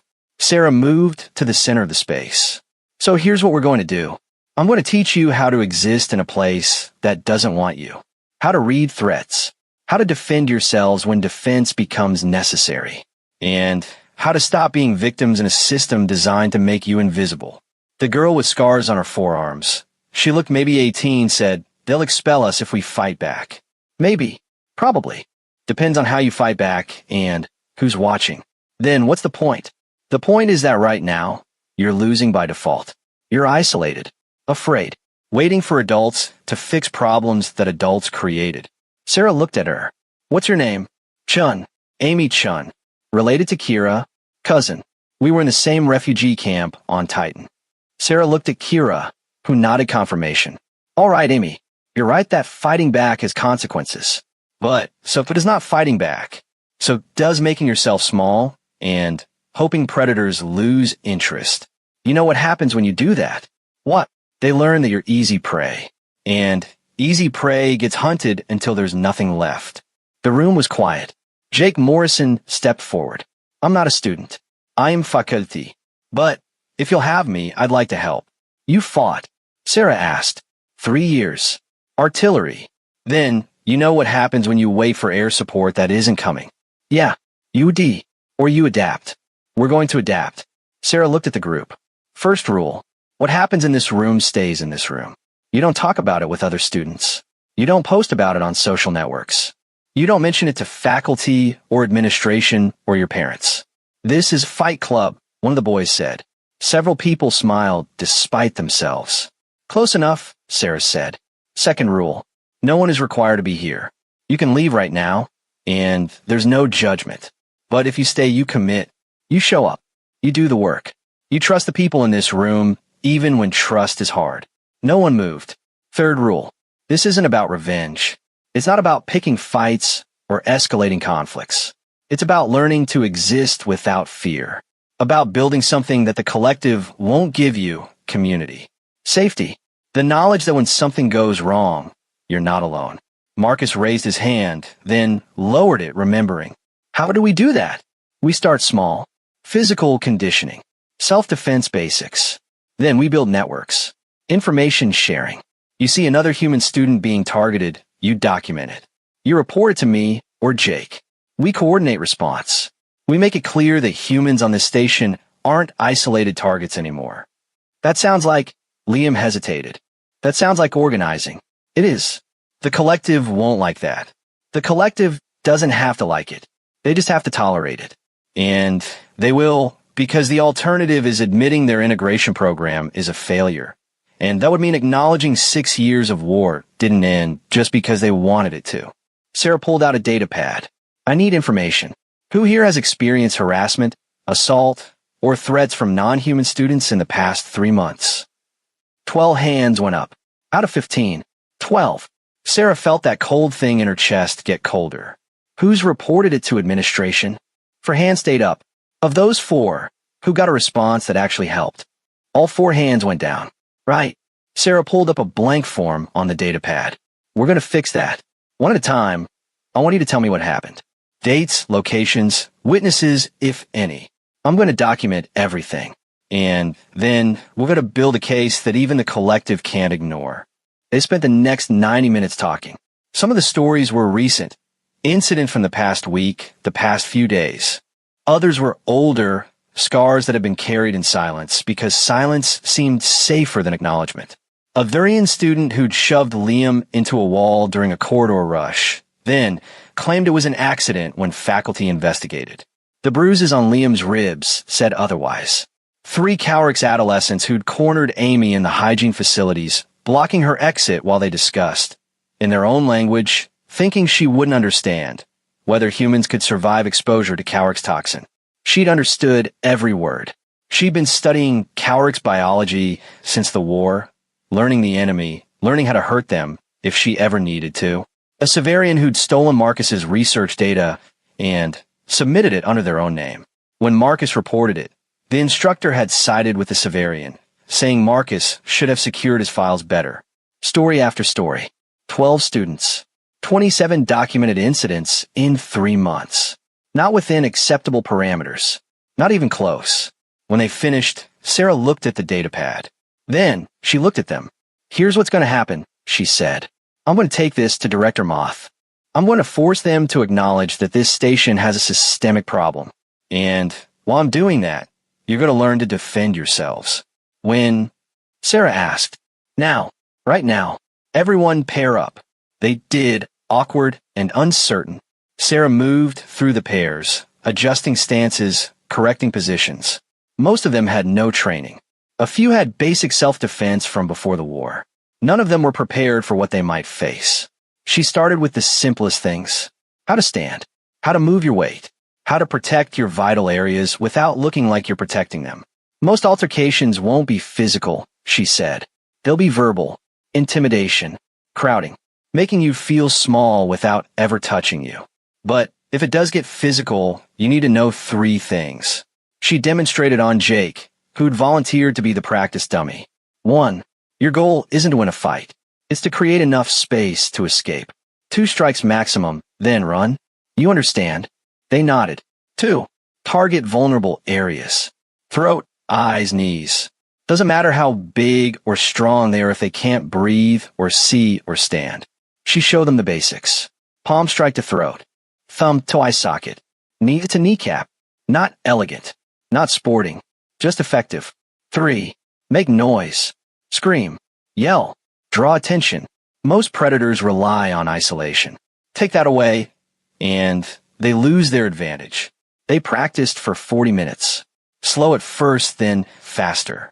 Some of them were naturals. Liam had good instincts. Amy had the kind of controlled aggression that suggested she'd already thought about this extensively. Others struggled, their bodies not used to violence, their minds rejecting the idea that they might need this. Kira was in the second group. She knew the moves intellectually, but her body wouldn't cooperate. Every time she tried to throw a strike, She pulled it, holding back like she was afraid of hurting someone who was trying to hurt her. Sarah watched her for 3 repetitions, then called a break. Kia, with me. They moved to the corner of the gymnasium while the others continued practicing. You're pulling your strikes, Sarah said. I know. Why? Because Kira's hands were shaking. Because if I don't pull them, I'll hurt someone. That's the idea. I can't. You can't or you won't. I don't know. Kira's voice cracked. I don't want to be someone who hurts people. I've seen enough violence. I've lived through enough. I don't want to become like them. Sarah was quiet for a moment. Then, she said, come here. She led Kira to the wall, had her stand with her back against it. Then, Sarah stood 2 feet away, facing her. I'm going to crowd you, Sarah said, like they did in the classroom. I'm not going to touch you, but I'm going to make you feel trapped. When you wanted to stop, you stopped me. Understand? Kira nodded, but her eyes were already going wide. So I stepped closer. Kira's breathing accelerated. Closer. Kira pressed harder against the wall. Closer. Stop, Kira whispered. Sarah didn't stop. She moved into Kira's space, close enough that the girl couldn't move without touching her. Stop, Kira said louder. Sarah stayed where she was. Kira's hands came up, pressing against Sarah's shoulders, trying to create distance. Sarah didn't budge. I said stop. Make me. Something changed in Kira's eyes. Fear turned to something else. Something sharper. She shoved. Hard. Sarah let herself be moved back half a step. Again, Sarah said. Kira shoved again, and this time there was real force behind it. Real anger. Good. Again. The third time, Kira didn't just shove. She struck, palm to sternum, exactly like Sarah had taught them. Sarah stepped back, giving her space. Better. Kira was breathing hard, her whole body shaking, but her eyes were clear. I hurt you. You didn't. But you could have. And that's the point. Sarah moved closer again, but this time she kept a respectful distance. You're not becoming like them by learning to defend yourself. You're becoming someone who survives. There's a difference. Is there? Yes. They use violence to dominate, to control, to make themselves feel powerful by making others feel weak. Sarah met her eyes. You use violence to escape, to survive, to protect yourself and the people you care about. Intent matters. Kia nodded slowly. Then she went back to her practice partner and threw her next strike without pulling it. By 0800, they were exhausted. Sarah called the session. Tomorrow, she said. Same time, same place. Bring anyone else you trust. Human only. And remember, what happens in this room stays in this room. Mark is finished. Exactly. Dismissed. They filed out in 2s and 3s, trying not to look like they'd all come from the same place. Sarah stayed behind with Jake. That was good, he said. Rough, but good. It's a start. What happens when administration finds out? They won't. Not unless someone talks. Someone always talks. Then, we'll deal with it when it happens. Sarah pulled up the data pad with the incident reports. Can you help me format this? Make it look official enough that Moth can't ignore it. Yeah, I got a free period at 1100. I'll put it together. Thanks. Jake headed for the door, then stopped. Captain, we're doing here, building this community, teaching them to fight back. You know it's going to change things. Make them harder for humans on this station. Harder than being hunted in classrooms. Different kind of hard. Right now, we're victims. Victims get sympathy, at least theoretically. But organized victims? Victims who fight back? The collective will see that as a threat. Let them. I'm serious. There's a reason resistance movements get crushed. The people in power don't like it when the powerless realize they have power. Sarah looked at him. During the war, did you ever hesitate to fire because you were worried about political consequences? No, neither did I. We fired when we had to. We survived when we could.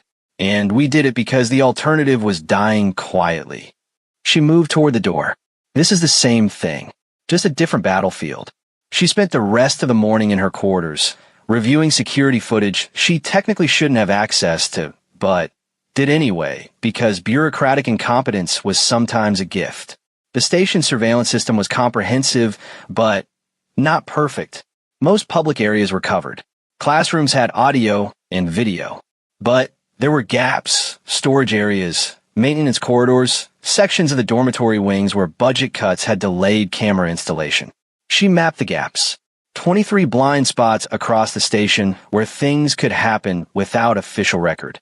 Classroom Sigma, 7 wasn't in a blind spot. Neither were the hygiene facilities where Amy had been cornered. The data existed. It just hadn't been reviewed because no one was looking. She pulled the footage. Classroom Sigma, 7, 3 days ago. There, Marcus and Kira entering, sitting, waiting. Then, for Cowrick's arriving. The audio was active, but the translator software was glitching, dropping fragments. She ran it through enhanced processing. Think they own the station. Humans are weak, need to be taught their place. The 4 Cowricks surrounded the 2 humans. Body language was clear even without perfect audio. Intimidation. Threat. The kind of behavior that was unambiguous to anyone who'd seen it before. Marcus putting himself between them and Kira. Kira backing into the corner. Then the footage cut. Not a glitch. An edit. Someone had removed 30 seconds from the official record. She checked the metadata. The edit had been made by an administrative account. Not Moth's. Someone else with security clearance. She pulled up the list of staff with that level of access. 14 names. Most were department heads. 2 were security officers. And 1 was Instructor Vol. The same instructor who told Sarah Okonkwo she was being too sensitive. Pattern recognition. She saved the footage to an isolated drive, then pulled the records for the hygiene facility incident. Same thing. Active footage, captured audio, and a convenient 30-second gap right when Amy Chun had been blocked from leaving. Same administrative account. Same editor. Instructor Vol was systematically removing evidence. The question was why. She pulled Vol's personnel file. They're in 43 standard years, teaching at the station since its opening. Specialty in comparative mythology and cultural studies. Performance reviews were excellent. Student evaluations were mixed. Human students rated them poorly. Non-human students rated them highly. She dug deeper. Vol had served during the war. Not combat, logistics, and supply chain management for their own forces. They've been stationed on 3 occupied human worlds, managing resource extraction. Resource extraction. The collective's polite term for stripping conquered planets of anything valuable. Sarah closed the file and stood. Her shoulder was clicking again, and there was a tension headache building behind her eyes. She took more anti-inflammatories and went to find Director Moth. The director's office was occupied. Sarah could hear voices through the door. Moth's synthetic vocalizer and another voice, multitonal, Cowrick's. She waited in the corridor. 15 minutes later, the door opened. 2 Cowrick's adults emerged, both in formal delegation attire, their plates pulsing slow blue. Diplomatic colors. Behind them came a smaller figure, one of the adolescents from the classroom incident. The lead one, the one Sarah had punched in the throat. Their plates went red when they saw her. Sera noded politely. The parents ushered their child away quickly, plates flickering orange-yellow-blue in a pattern that probably meant they were arguing in biological semaphore. Captain Vance. Moth's voice came from inside the office. Please, enter. She did. Moth looked tired, if a Korvathi could look tired. Their compound eyes were dimmer than usual, and their manipulators moved with less precision. The delegation is withdrawing their complaint, Moth said. Officially, the incident has been classified as a misunderstanding. All parties agree to move forward without further disciplinary action. They caved. They were encouraged to see reason. How encouraged? I may have mentioned that opening a formal investigation would require reviewing all security footage from the past 3 months, including footage that might raise uncomfortable questions about student behavior patterns. Moth settled into their chair. They decided a quiet resolution was preferable. Sera smiled. You're better at this than I gave you credit for. I've been navigating collective politics for 70 years, Captain. The Cowrick's delegation is competent, but they're not subtle. Moth gestured to a seat. Now, tell me why you're really here. Sera sat. I've got evidence. Systematic harassment of human students. 27 documented incidents in 3 months. Most of it captured on station security systems. I am aware. Sarah stopped. You knew. Of course I knew. I run this station. I review the security reports. Then, why haven't you done anything? Because doing something requires political capital I don't have. The collective's educational oversight committee measures success by integration metrics and incident resolution rates. If I report widespread harassment, it suggests the program is failing. If the program is failing, they shut it down. If they shut it down, 317 students, including your 37 humans, get dispersed to other stations where oversight is even worse. Moth leaned forward. I'm fighting a war here, Captain. Just a different kind than you're used to. Bureaucratic warfare doesn't help the students being cornered in classrooms. No, but it keeps them on a station where at least one director gives a damn about their survival. That has to count for something. Sarah pulled out the data pad with the incident reports. What if I give you something you can't ignore? Something that forces action, such as evidence that a faculty member is systematically deleting security footage to cover up harassment. Evidence that said faculty member has been targeting human students specifically. Evidence that creates liability the collective can't sweep away with metrics and committee reviews. Moth's eyes did something complicated. Show me. She did. The footage, the metadata, the pattern of deletions, Bull's personnel file, and service record. Moth was quiet for a long time. This is serious, they said finally. I know. If I act on this, it will create problems. Bull has allies. The Thurian diplomatic mission considers them an asset. There will be pressure to minimize, to explain away, to find alternative interpretations. Let them pressure. You got hard evidence. Evidence that was obtained through unauthorized access to security systems. Moth looked at her. You're not supposed to have this level of clearance. I'm very good at finding gaps in systems. Clearly. Moth stood, moving to the window.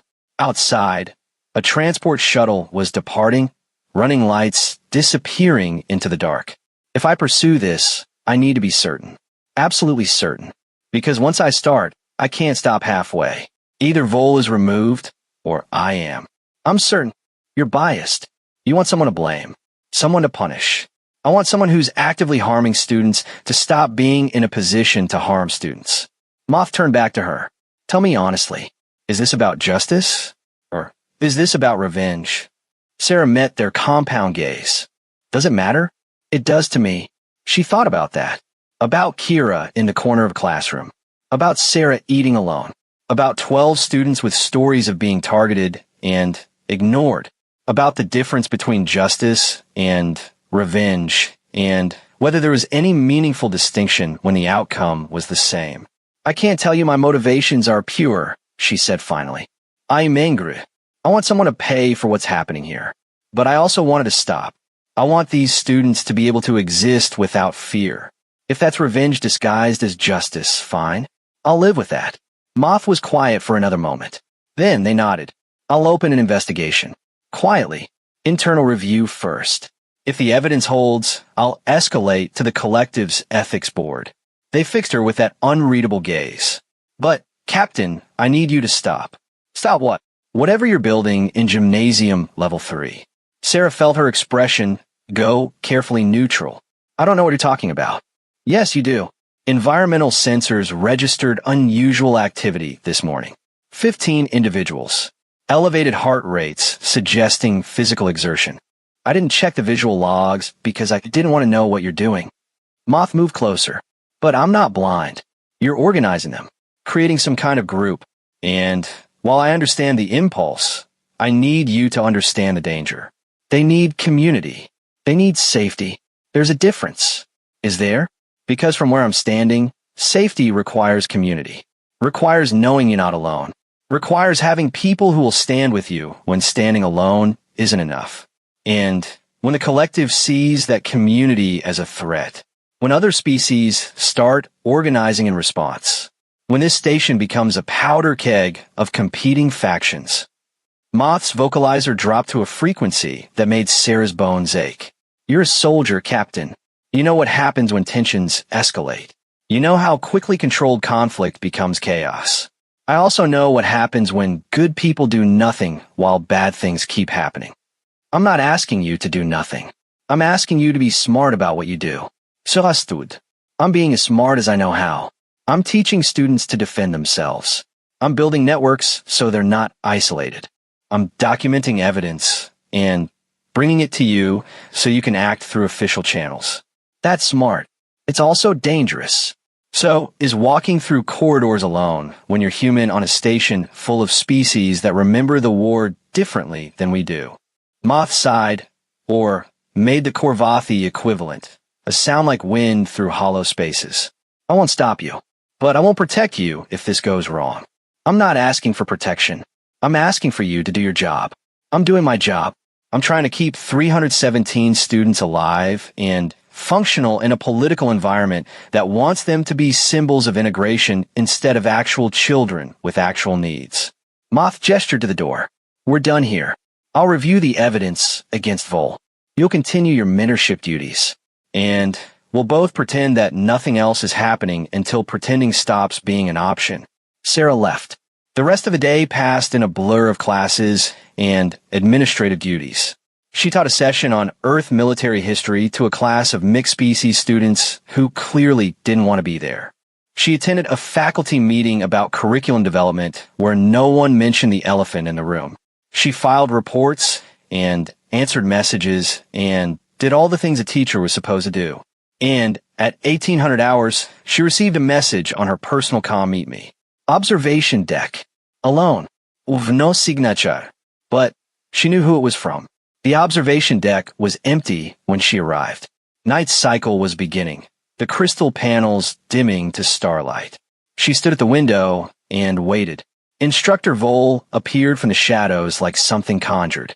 They were tall, even for a Thurian, with that distinctive ridge of sensory organs along their skull, and the triple-jointed limbs that made their movement look wrong to human eyes.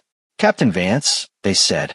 Their translator chip rendered their voices male, but Therians didn't have binary gender. Thank you for coming. I didn't come for you. I came to see what you wanted. Direct. I appreciate that. Vol moved to the window beside her. I understand you've been making inquiries, reviewing security footage, building cases. Who told you? I have access to system logs. I can see who accesses what. They looked at her with eyes that reflected light like a cat's. You found the deletions. I did.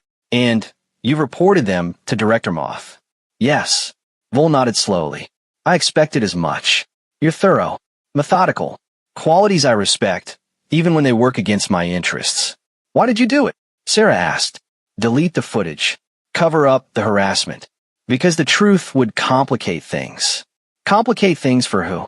For everyone. The collective wants integration. They want peace.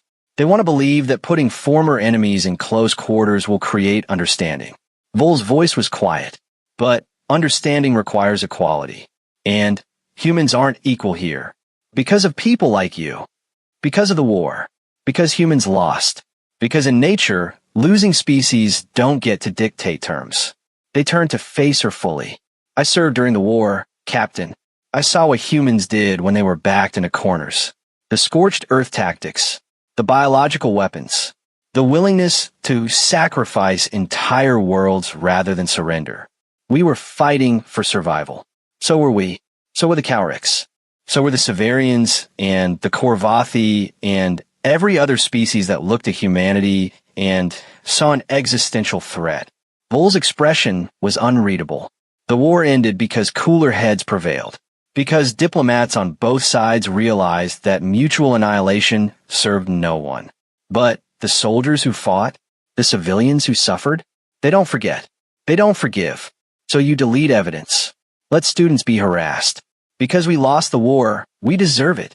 No, because acknowledging the harassment would force the collective to admit the integration program is built on a lie. And if they admit that the program ends, and if it ends, where do your students go? Back to camps? Back to worlds where they're resented and isolated and have even less protection than they do here. Sarah stared at them. You're telling me you covered up abuse to protect the victims. I'm telling you I made difficult choices in impossible circumstances. Same as you did during the war. Don't compare, why not? Because your violence was justified and mine was bureaucratic? Because you killed to protect, and I erased evidence for the same reason. Vol stepped closer. We're both trying to help, Captain. We just disagree about methods. Your methods hurt people. So do yours. That group you're building, do you think the other species on the station won't notice?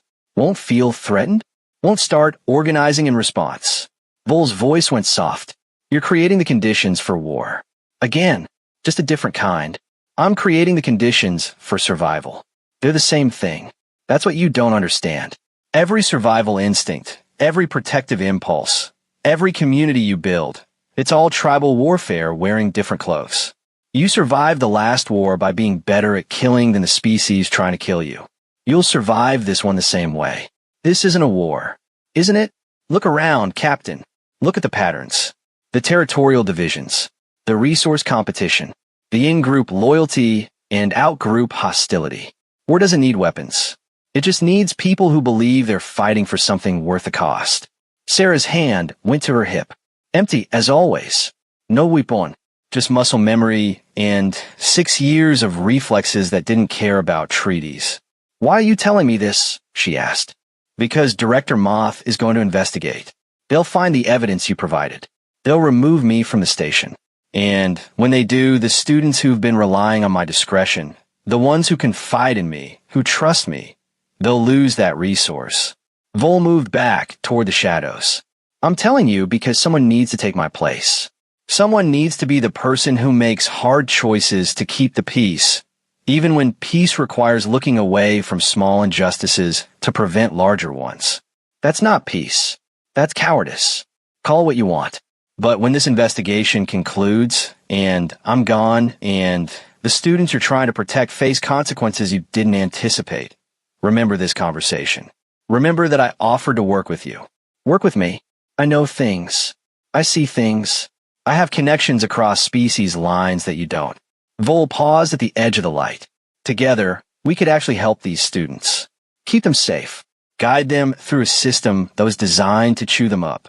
By deleting evidence and covering up abuse. By choosing which battles to fight and which to strategically lose. By understanding that perfection is the enemy of good enough. Their eyes caught the starlight. Think about it, Captain. You have until the investigation concludes. They left. Sarah stood at the window for a long time after, watching the stars, thinking about war and peace and the space between them where people made choices that haunted them forever. Her comm buzzed. Message from Jake Morrison. Got the report formatted. Ready when you are. She pulled it up. 23 pages. 27 incidents. Names, dates, descriptions. Evidence that couldn't be explained away or dismissed as students being oversensitive. Evidence that would force the collective to act.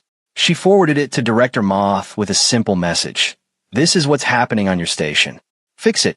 Then she went back to her quarters and tried to sleep and failed again because sleep required letting your guard down, and she'd forgotten how to do that. At 0600 the next morning, 23 students showed up at Gymnasium Level 3. Word had spread. Some of the new faces Sarah recognized from the roster. Others were complete strangers. All of them were human. All of them looked like they'd been waiting for permission to exist without apology. All right, she said. Let's get started. They trained for 2 hours. Basic strikes. Defensive positions. How to move as a group. How to watch each other's backs. How to communicate without words when words would give away position or intent. She pushed them hard. Harder than the day before. Some of them struggled. Some of them thrived. All of them kept going. Afterward, as they were cooling down, Sarah approached her. Captain, I have something. She pulled out a data pad. I've been keeping logs. Not just about what's happened to me, but what I've witnessed. Things I've seen happen to other students, human and otherwise. Sarah took the pad. 37 entries. Dates, locations, descriptions. This is good work, she said. There's more. I talked to some of the others. We started a network. Anonymous reporting. Students can log incidents without identifying themselves. We collect the data, aggregate it, look for patterns. How many students are involved? 43. Mostly human, but we've got some Korvathi, a few Severians who are sympathetic. How did you organize this? We didn't. You did, by showing us it was possible. Sarah looked at the data pad. Then, at Sarah, then at the 23 faces watching her with something that might have been hope. Keep it up, she said. But be careful. Document everything. Don't confront anyone directly. If something happens, you come to me or Jake. Understand. They understood. Over the next 2 weeks, the network grew. Students reached out to students. Information flowed. Incidents were documented in real time instead of being buried in silence. And something else happened. The harassment slowed. Not stopped. Nothing stopped completely. But the casual confrontations, the corridor intimidation, the classroom exclusion, it decreased. Because the students doing it realized they were being watched, being documented, being held accountable even when official systems didn't care. Peer pressure, social consequence, the basic human or alien fear of reputation damage. It wasn't peace, but it was something. On day 16, Director Moth summoned her to the office. Instructor Vole has been removed, they said. The investigation found sufficient evidence of policy violations and ethical breaches. They've been reassigned to administrative duties on their homeworld. Good. The collective's ethics board is reviewing our integration protocols. They're concerned about systemic issues. They're talking about implementing additional oversight, third-party monitoring, enhanced reporting requirements. Even better, they're also talking about shutting down the program entirely, dispersing students to other stations, starting fresh with new protocols. Sarah felt something cold drop into her stomach. That would be a mistake. I agree, which is why I've been arguing against it, pointing out that recent data shows improvement, that student-led initiatives are having positive effects, that forcing another upheaval would traumatize already vulnerable populations. Recent data, anonymous incident reports, aggregated pattern analysis, evidence of decreasing harassment rates, and increasing cross-species cooperation. Moth fixed her with that compound gaze. I don't know where that data came from. I don't know who organized the students to collect it. I don't ask questions when the answers might force me to take actions I'd rather avoid. Sarah smiled slightly. The ethics board is reviewing the data now, Moth continued. If they accept it as valid, the program continues. Enhanced, reformed, but continuing. Your students stay. Everyone stays. And if they don't accept it, then we've got 60 days before mandatory dispersal. 60 days. Use them wisely, Captain. She did. The gymnasium sessions continued, but they evolved. Less combat training, more community building, study groups, support networks, social gatherings where humans could exist without performance or fear. The data collection continued. The network expanded. By week 4, they had students from 12 species contributing reports, all of them fed up with harassment regardless of who it targeted. By week 6, the collective's ethics board published their findings. The integration program would continue, with reforms, with oversight, with mandatory training for faculty on recognizing and addressing harassment, with student advocacy positions that gave victims direct access to authority without administrative filtering. It wasn't perfect, but it was progress. And on day 47, Sarah received a message from a name she didn't recognize. Captain Vance, you don't know me, but I wanted to thank you. I'm Korvathi, 4th-year student. I've been documenting harassment I've witnessed for months, but I didn't know what to do with it. Your network gave me a place to put that information where it mattered. 3 students who were targeting me have been disciplined. I can walk to class without fear now. Thank you for showing us that we don't have to accept abuse as the cost of peace. Codex Rodzinne. She saved the message. Over the next months, more came. Students she'd never met. Species she'd fought during the war. All of them saying the same thing in different words. Thank you for making this place survivable. The gymnasium sessions continued. The network continued. The documentation continued. And Teaching Station Meridian learned something the collective hadn't anticipated. Peace wasn't something you built by pretending the war never happened. It was something you built by acknowledging the war, addressing its wounds, and choosing every single day to keep choosing survival over surrender. 6 months after the incident in classroom Sigma 7, Sarah stood at the observation deck window, watching a new transport arrive. More students, More families sending their children to learn integration in a place that had finally started understanding what integration actually required. Marcus and Kira stood beside her. Both of them were different now. Taller, maybe. Steadier, definitely. Less like victims and more like survivors who'd learned to thrive. Captain, Kira said, the new arrivals, should we reach out? Actual understanding. Sarah thought about that. About Instructor Vol's words. About war and survival and the space between them. About 23 students who'd become 200 across multiple species, all of them united by the simple recognition that abuse was unacceptable regardless of who it targeted. No, she said finally, it's not enough, but it's a start. And sometimes starting is the hardest part. They stood together, watching the new students disembark, watching a coward's parent embrace their child goodbye. Watching a human family hover anxiously, reluctant to let go. Watching the eternal cycle of hope and fear that came with sending children into unknown spaces and trusting they'd survive. Come on, Sarah said. Let's go meet them. They left the observation deck together. 3 humans who'd learned that surviving required community, that community required courage, and that courage could be taught.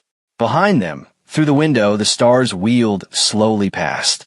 The war was over, but its children were just learning to live. And in a gymnasium on level 3, empty now, but waiting for tomorrow's session, the scuff marks on the floor told a story about adaptation and survival and the stubborn human refusal to disappear just because someone thought they should. The galaxy had learned that lesson during the war. Teaching Station Meridian was learning it again during the peace. And somewhere in the administrative archives, Director Moth added a note to Captain Sarah Vance's file. Valuable asset. Retain at all costs. The collective would review that note eventually. They would ask questions, and Moth would give them the same answer they'd given 100 times before. Peace requires people who remember what war cost. Captain Vance remembers. That makes her exactly what this station needs. The collective would disagree. They always did. But disagreement was just another form of dialogue. And dialogue, however uncomfortable, was still better than silence. Still better than the alternative. Still better than forgetting that peace wasn't the absence of conflict.